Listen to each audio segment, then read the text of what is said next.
Txigetazaleak egunon, Euskal Herriak duen irudia, atseden, opor, gastronomi herri batena da. Baina hemen, urte dorpeak bizi izan dira. Frankismotik ona.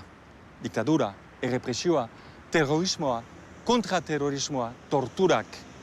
Memoria horren atxikitzeko instituzioek eta hainbat fundaziok guneak sortu dituzte. Artistek ere parte hartu dute. Agustin Ibarolak bezala, zeinek Liliaien bitartez biktimak omentzen dituen. Orain biktimak, zuen gaurko txirita.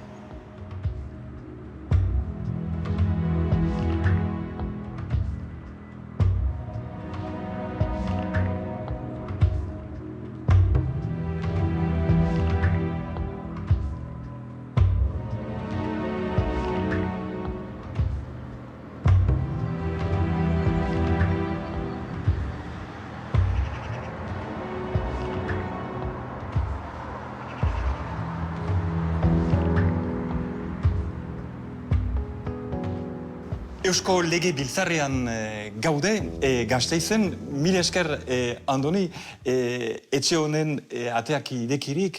Ikusi dugu beraz Cristina Iglesiasek egin obra biktimei buruz, haien omenez. Hemen, halako monumentu baten izaiteak adiazten du ezta Eusko lege biltzarrak, Euskadiko ordezkaritzak bere egin duela biktima haien sufrimendua. Bai, horixe da. Eskultura horrek esaten duena da, benetako konpromiso bat egon zen, hemengo autoritatekin, hemengo parlamentua biktimekin. Bazen momentu gogor bat, violentzia pilpilan zegolako, baina egia da gure parlamentuan ponentzia bat osatu zen, biktimen egoera tratatzeko eta eztabaidatzeko, momentu horretan nahiko gogorra izan zen. Eta baita ere nola hasiera batean parte edo partidu batzuk edo talde parlamentari batzuek ez zuten parte hartu prozesu horretan, gero beste momentuetan beste batzuk ez zuten parte hartu, baina azken finean nik uste dut olako adostasun orokor bat lortu zen violentza ez zen egokia edo zein sede politikoa lortzeko.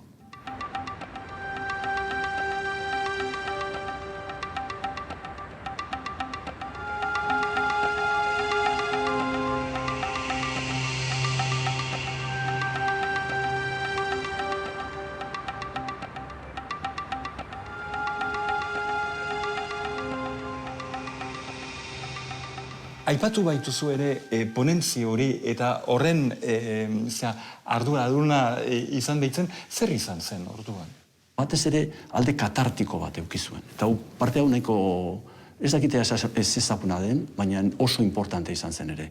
Ponentzia horrek egin zuena izan zen Espainia osotik estatu leku guztietatik joan, biktimen elkartekin bildu eta haiekin hitz egin haien memoriaz eta gertatu zenari buruz. Eta hori oso importantea zen eta oso gogorra. Nego goratzen ari naiz lehenengo topaketa izan zen Andaluzian, ara joan zen ponentzia, nahiko beldurtuta eta kikilduta.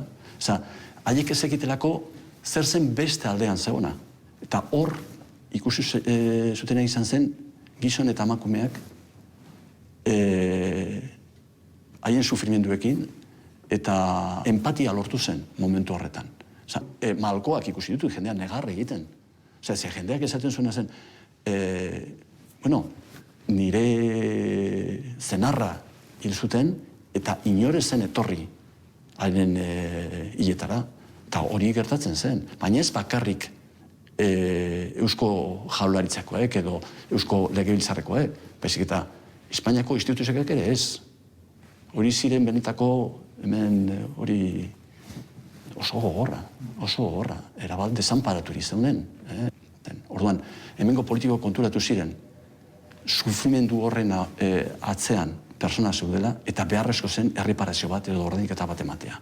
Eta orduan, memoria, justizia eta erreparazioa jarri ziren lehenengo planoan. Eta hori oso importantea zen. Eta momentu horretatik aurrera, informazio guztioekin, orduan ponentzia zen lan egiten lege batean. Eta lege hori negoziazio asko egin ondoren, nik uste dut oso lege on bat lortu zen. Oraindik eta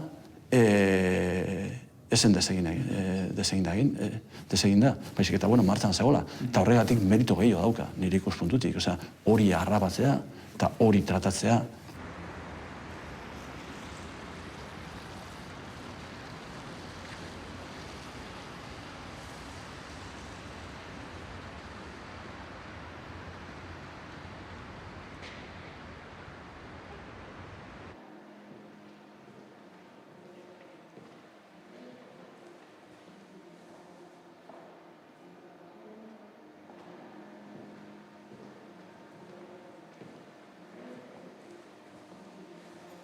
Terrorismoaren biktimen oroimenarako zentroan gaude, hemen, Gasteizen, Vitorian. Mila esker eta egunon Gorka gure taldea errezibuturik hemen. Zentro honetan terrorismo guztien biktima guztiek omentzen dituzue. Eta erran dautazunez, biktima errekonozituak. Orduan, nun gaude eta zer dira biktima errekonozitu haiek? Bueno, el Centro Memorial de las Víctimas del Terrorismo es una fundación del sector público, está vinculada al Ministerio del Interior del Gobierno de España y su ámbito de actuación es evidentemente toda España, es un ámbito nacional, aunque la sede está aquí en Euskadi. Hay que tener en cuenta que la memoria que se trabaja es una forma de memorias públicas y se trabaja por una memoria inclusiva de todas las víctimas del terrorismo, víctimas reconocidas por la ley, por la legislación vasca, por la legislación española y por la legislación europea. Víctimas de grupos terroristas reconocidos así por la ley y víctimas que hayan sido reconocidas y que hayan sido indemnizadas como víctimas del terrorismo. Todas ellas están aquí, es decir, no planteamos una memoria con exclusiones. Y yo enseguida ya, no sé, sospeché algo. Y corriendo llamé a la comisaría. Y me dijeron que ahí no se podía parar. Puso la radio y dijo, ha habido un atentado en Madrid, han muerto personas.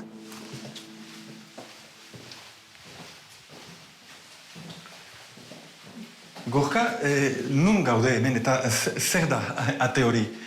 Bueno, esto es una reproducción del zulo, del agujero en el que ETA tuvo secuestrado durante 532 días al funcionario de prisiones José Antonio Ortega Lara.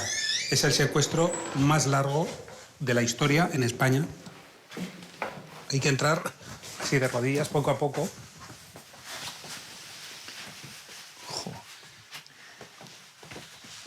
Eta hemen bizi izan zen. Durante 532 días, que rodeado de humedad, esto era la tinta de los periódicos que él utilizaba para secar las paredes por la humedad. Solo tenía esta luz, que como puede verse, puede bajar así. Anteriormente había estado aquí el ingeniero Julio Iglesias Zamora, en el año 1993, Sí. pero estuvo bastante menos tiempo, estuvo 116 días. Hemen proposatzen duzuen memoriaren bidaia lazgarri honetan, abiapuntu bat bada, 1960. Zergaitik fetxa hori? Bueno, la primera víctima del terrorismo reconocida en España es en 1960, es la niña Begoña Urroz, que fue asesinada por un grupo anarquista, el DRIL, un grupo que actuaba en España y Portugal y que luchaba contra las dictaduras de Franco en España y de Oliveira Salazar en Portugal. Ellos hicieron una campaña de explosivos, colocaron una maleta explosiva en Donosti en 1960 que explotó y mató a esta niña de pocas semanas, ¿no?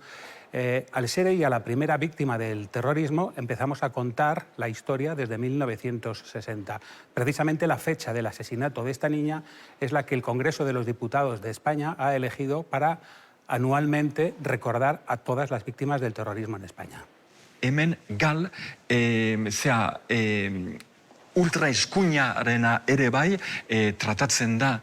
Las víctimas del GAL también están representadas aquí, fueron 27, también están las víctimas del terrorismo de extrema derecha y también terrorismo de extrema derecha y parapolicial y también del terrorismo de extrema izquierda. No vamos a olvidar que en España existieron los Grapo, que eran como acción directa en Francia y que son el tercer grupo de Europa con más víctimas del terrorismo, 92. Es decir, aquí esto es inclusivo, tenemos a todas las víctimas reconocidas por la ley. Eso es lo que tenemos. Y las víctimas del GAL son también víctimas del terrorismo.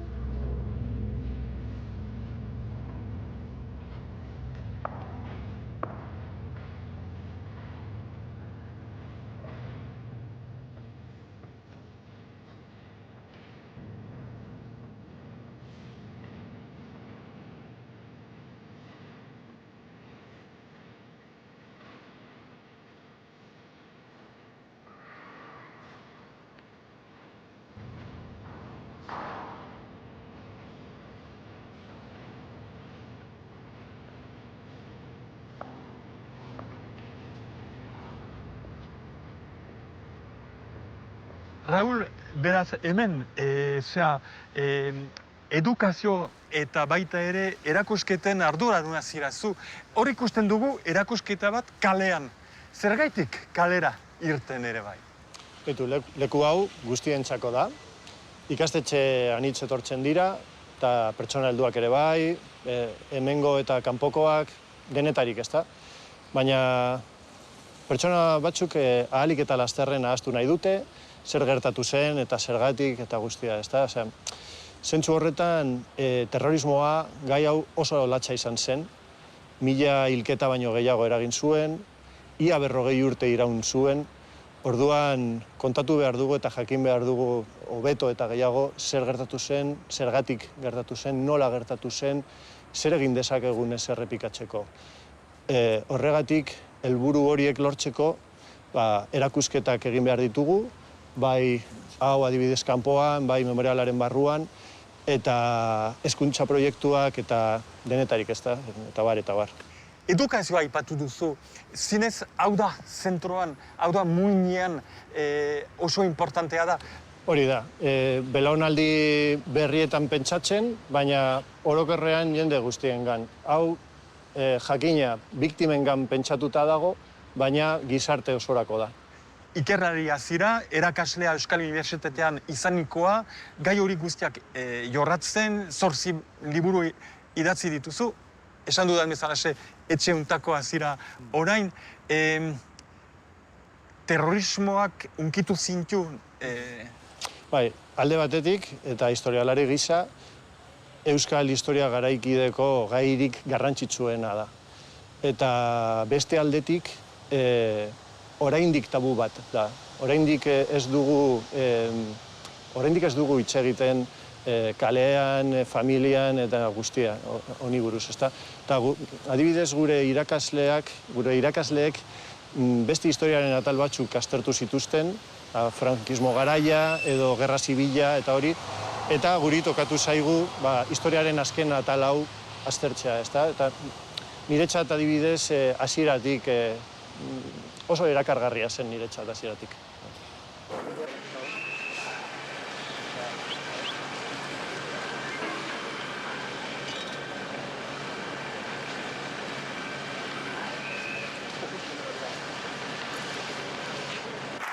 Chaque élu socialiste au Parlement basque a déposé symboliquement ce matin une rose rouge sur le fauteuil qu'occupait leur porte-parole, Fernando Buesa, assassiné hier par État.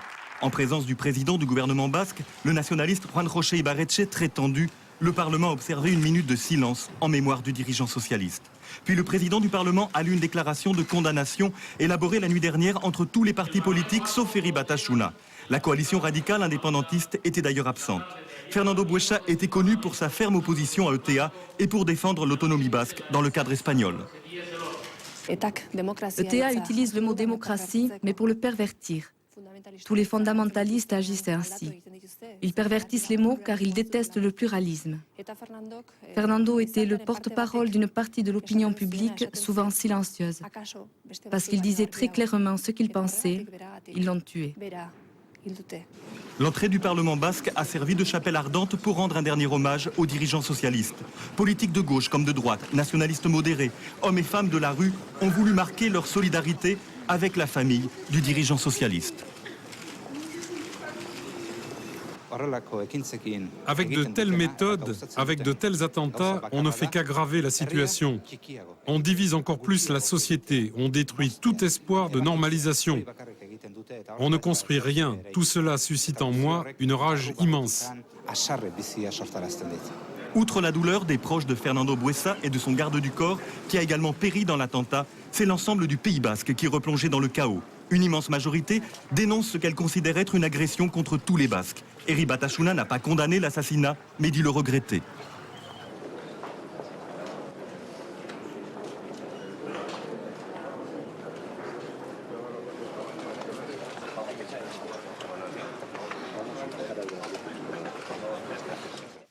Eduardo, beraz ikusi dugu Fernando Buesa eta Jorge Diez ertzainaren aurkako atentaduaren biharamunean egin genuen erreportaia.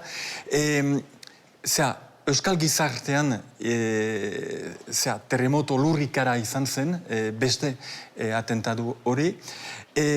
Handik laster sortu zen ere Fernando Buesa deitzen den fundazioa. Zer asmoarekin sortu zen fundazio hori? La famille de Fernando a décidé de créer une fondation à la mémoire de Fernando. Pourquoi? Parce que lui, il était un personnage politique très connu à Vitoria, la capitale où il est né, et aussi en Álava, parce que lui, il était le président de la Diputación Foral de Álava pendant 4 ans. La fondation est née en novembre 2000, donc quelques mois après l'assassinat, et depuis ce moment-là jusqu'à aujourd'hui, 24 ans après, nous travaillons beaucoup sur la délégitimation de la violence, la mémoire des victimes, l'éducation aux valeurs, c'est-à-dire qu'on peut vivre ensemble, on continue avec l'idée de Fernando de travailler pour la démocratie, pour les valeurs démocratiques. Eta hain zuzen, Euskadiko, baina Espainiako beste fundazioekin lanean ari zarete, beti ere biktimak gogoan. Les victimes étaient invisibles. Donc c'est les propres victimes qui ont décidé de se faire visibles. Donc la première association, c'est l'Association de victimes du terrorisme, qui est née en 1981, mais après, jusqu'à aujourd'hui, il y a eu plus ou moins 40 autres associations et fondations qui travaillent pour les victimes, pour défendre ces droits. C'est un travail important. Je crois que nous sommes un des pays du monde où le mouvement de victimes c'est très, très, très fort et très important. Mendekurik ez da ere. Pardonner ou pas pardonner, oublier ou pas oublier, pour nous, toujours il faut se souvenir, il faut avoir des mémoires, mais personne n'a pris la vengeance comme arme, je veux dire. Non, ça c'est pas possible parce que sinon on va répéter la même chose et pour nous c'est nunca más, on dit en espagnol, non, c'est plus jamais. Il faut apprendre de ce qui s'est passé avant pour avoir un futur, un avenir différent. Et c'est ça que nous avons appris du terrorisme. 2024ko primadero hontan proposatzen duzue behin-behineko erakusketa bat Euskal gizartea terrorismoaren aurrean. Batut uste galdera batzu pausatzen dituzuela, zer izan zen orduan gizartearen erreakzioa ere bai aldatu egin dena denbora joan ahala. Dans cette exposition, ce qu'on peut voir, c'est comment différentes parties de la population ont vu qu'est-ce que c'était le terrorisme, qui sont les victimes, quand les victimes sont visibles, et pendant plus de 60 ans, on peut voir l'évolution. Il y a plein d'objets, de sticks, de panneaux pour voir comment le terroriste s'exprimait pour défendre le terrorisme, comment la société a lutté contre le terrorisme.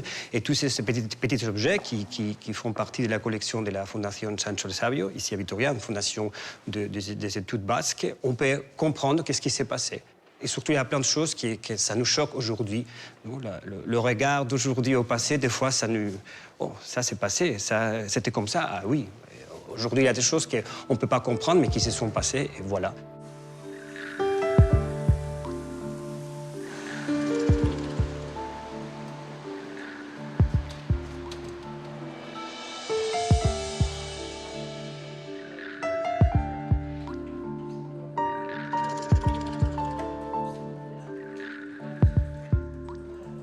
Bilbon gaude orain, gogora deitu institutuaren egoitzan, hain zanei mil esker hasteko gure lantaldea hemen errezibiturik. Beraz, lehenbiziko galdera dukezu oso simplea, baina gogora zer da, memoria lantzen duzute, konprenditu dudanez, Espainiako gerlatik landa gaur daino. Zergaitik auto hori, zergaitik abiapuntu hori? Abiapuntu hori Eusko Legebiltzarrak jarri zuen, 2014 urtean, legez erakunde hau sortzea erabaki zuenean. Garrantzitsua delako abiapuntua Espainiako gerra zibilean jartzea, ze bertan, sarraski handiak bizi izan ziren, eta dakizuen bezala demokraziaren eta askatasunen alde zeudenak gerra galdu egin zutenez, sarraski guztiaiek eta diktadura guztiak ez zuela izan memoriarik. Etzen jaso memoria, etzen errekonozitu biktima haiek, eta horiek guztiak ere memoria lantzerakoan beharrezkoak ziren instituzio honen baitan jasotzea. Baina gero 40 urtez indarkeria egoera bat bizi izan zen. Gutxieneko eskubide oinarrizkoenak ere debekatuta zeuden. Ezin zen askatasunik izan, ez da bizitza pribatuan ere. Orduan, beti egon gara nolabaiteko indarkeria giro batean, urte luzeetan. Eta hori ez da gabetik goizera desagertzen. Oraindik ere, maila diskursiboan ja badirudi gaindituta dagola, baina barneratuta dago.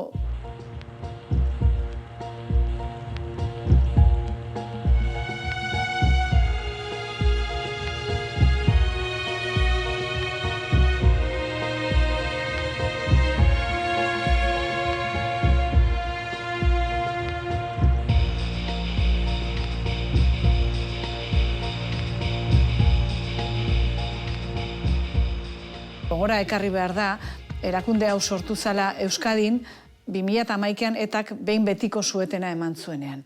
Eta beraz, helburu nagusia zan etaren indarkeria eta bezala beste talde armatu batzuen indarkeriak eragin zituen biktimen memoria jasotzea, eta ez bakarrik biktimena, baizik eta gizarte osoak pairatu genuen indarkeria egoera horrek eragin zuen elkarbizitza hausturaren memoria jasotzea, batez ere ezagutuz gogoeta egiteko, gogoeta eginez, gogoeta kritikoa egiten jarraitzeko, eta etorkizunera begira, oinarriak jartzeko sekula gehiago errepikatu etzedin. Horregaitik sortu zen erakunde hau.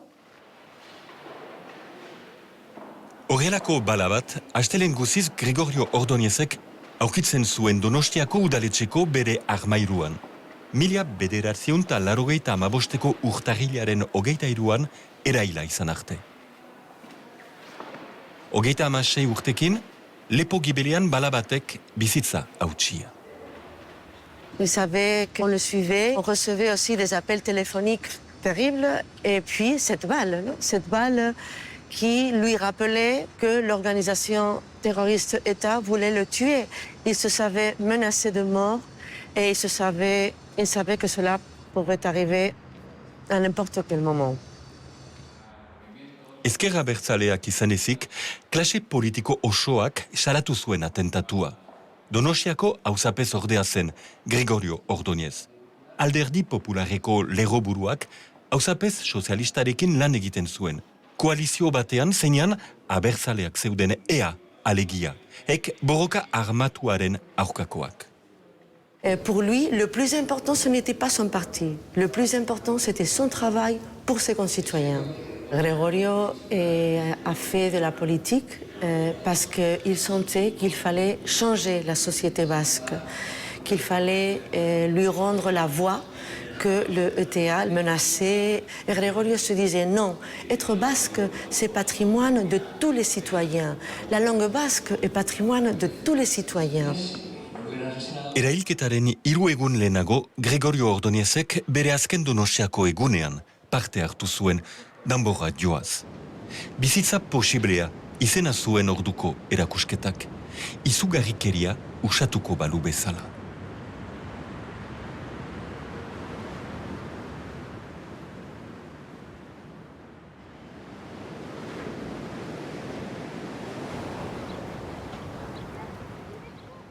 Orduan, lehenik eta behin egin behar duguna da, biktima horiek aitortu. Eta aitortu behar diegu familia horiei ze bidegabekeria jasantzuten. Hori lehenengo. Osea, aitortza publikoa eta instituzionala. Eta baita erreparazio ekonomiko bat ere, jasotzeko, nahiz eta jakin badakigun horrek ez diela familia artekoa bueltatuko, ez? Baina, zenbaiti, egoera hobetzen lagundu zien, askotan etxeko gizona aita falta zen, eta horrek ere ondorio ekonomiko larriak eragin zizkien. Orduan, hori egin dugu, bide hori, 98tik aurrera, eta egin dugu, ni zuzenki implikatu izan nintzen, legebiltzarrean, sustatu nuen, biktima guztiek merezi zutela rekonozimendu hori eta erreparazio maila berekoa, eta baita torturaren ikerketak sustatu eta torturaren biktimek ere izan dezaten erreparazio hori, ez? Eta noski horrek laguntzen duela, lasaitzen ditu biktimak, eta biktimak lasaitzen ditu nenean gizarte osoare, bai. Mil esker, benetan, Aintzane, zure hitzek unkitu gaituzte gainontzeko mintzakideenek bezalaxe. Laster bukatuko da gure gaurko saioa. Laster bat eginen dugulakoan nago, anartean ongi bizi lagunak, izanuntza, aio.